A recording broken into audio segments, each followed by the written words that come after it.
What's up everyone? John Rettinger from Techno Buffalo here with an unboxing of the newest flagship Android phone from Sony Ericsson. This is the Xperia Arc. In a slew of Android competition, let's see if this guy stands out.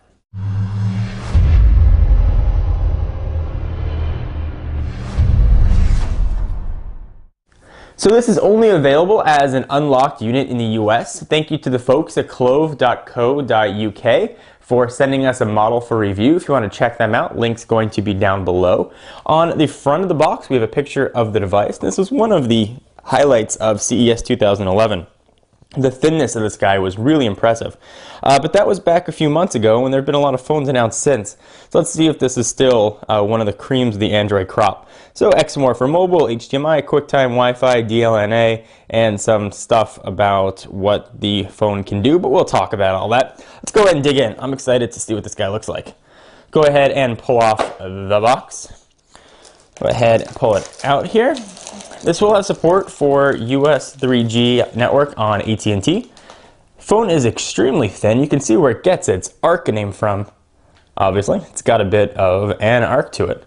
Very, very, very light. I don't assume the battery's in here. Let's go ahead and push that off and see what else we're going to get in the box.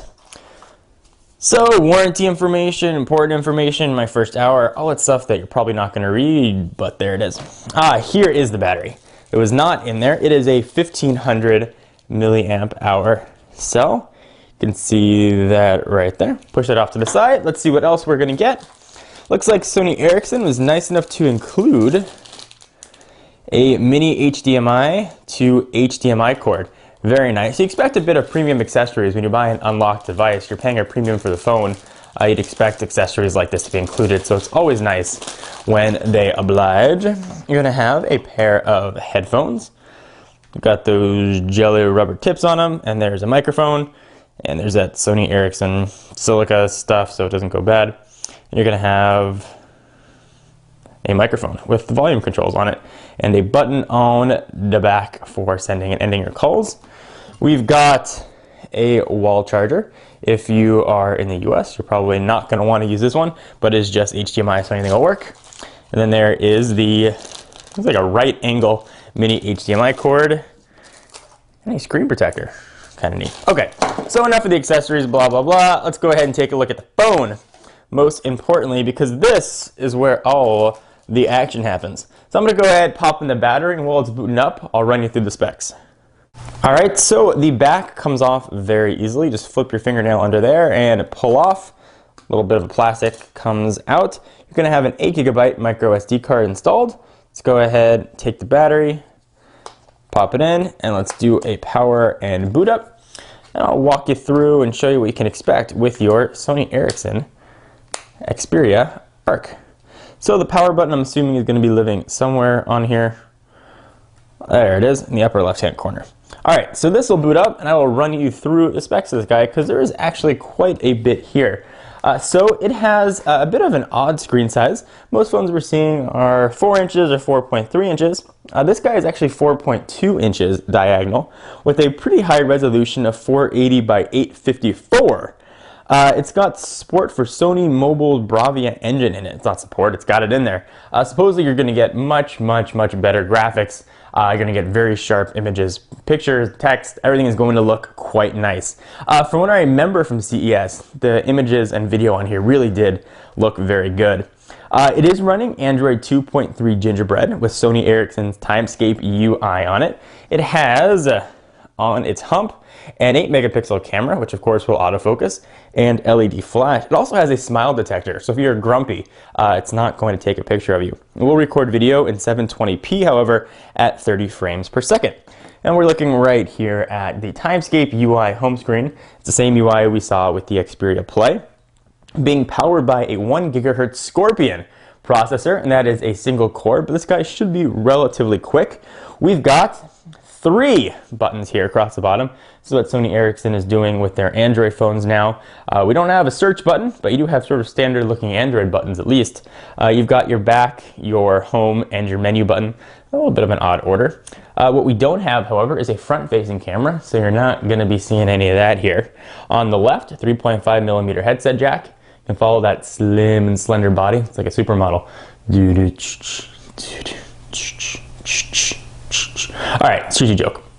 Alright, so all of my bad jokes aside, on the right hand side, we've got what's becoming now an uncommon power or a camera button. So we've got a dedicated camera button there on the right. We've got a volume rocker up and down, and you have what looks to be a proprietary charging port. It doesn't necessarily look like micro USB like we've seen, and if you look at the charging cord that came with it, it actually is. So something to keep in mind. That is standard, just happens to look weird. On the top, you've got your HDMI out, underneath a little bit of a door.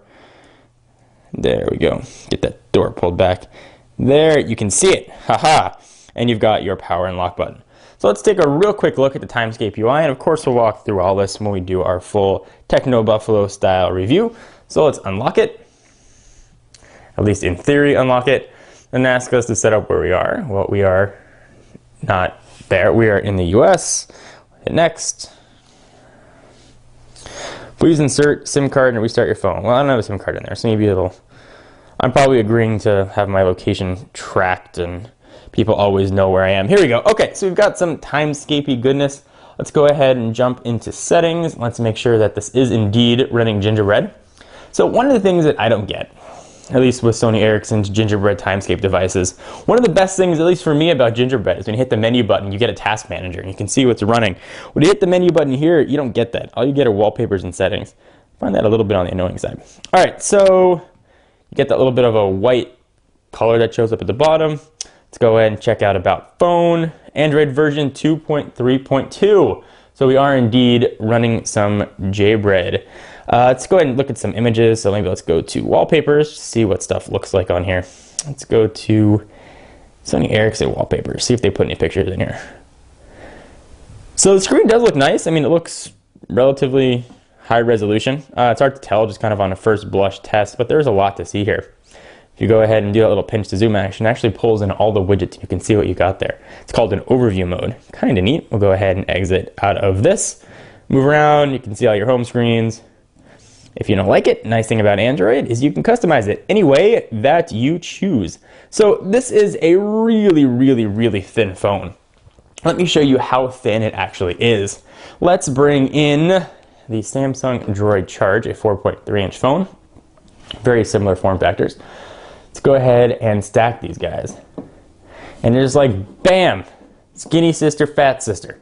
I mean, this thing is really, really, really thin and still extremely powerful. So go ahead and push that off to the side. And let's see how it looks next to an iPhone 4, another phone perhaps you might be cross-shopping it with.